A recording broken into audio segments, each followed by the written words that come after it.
I wanted to do something a little bit different, and I want to talk about the pros and cons of being a freelance photographer.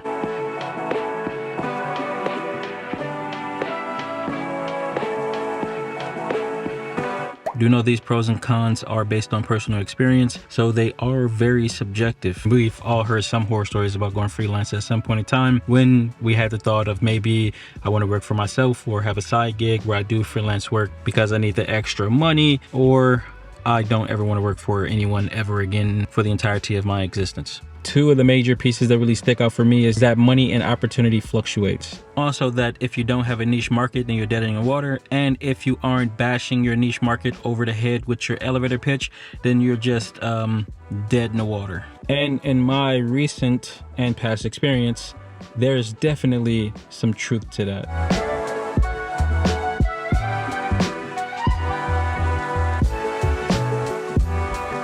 I thought, why not go for a walk on my day off? This may have been a bad idea. I recorded this video yesterday, but I was out in the park on a windy day for most of the video, or most of the good parts.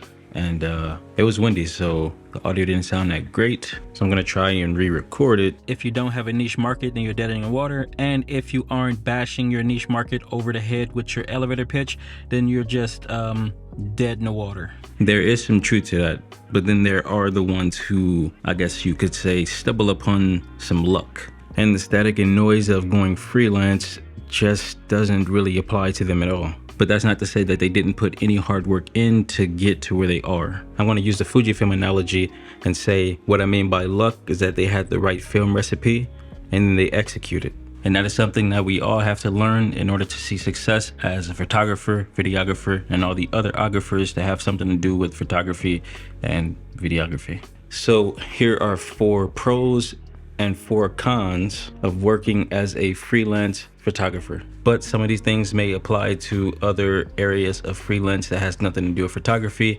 It just comes with the territory of being freelance. So with that, let's start with the pros.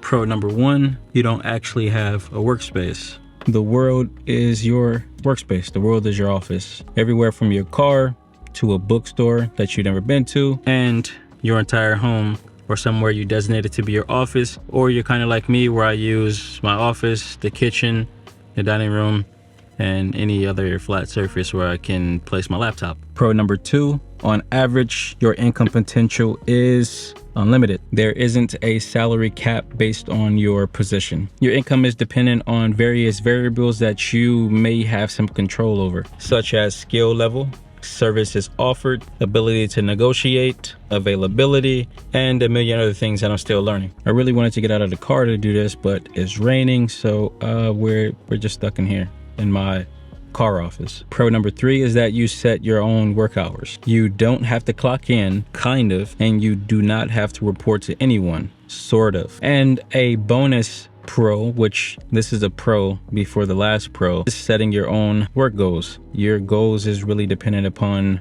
what you want them to be. They're not really set by someone or the company. As a freelancer, you set your own main goals and then all of the other smaller goals below that. And for pro number 4, the final pro, you can work as freelance. You can quit freelancing, get a full-time job or a part-time job, leave said jobs, and then go back to freelance. Or you can just do freelancing and work full-time or part-time at the same time. It's really up to what you want to do and your goals. Pro number 4, you can quit and start freelance anytime you want. And now let's move on to those good old cons.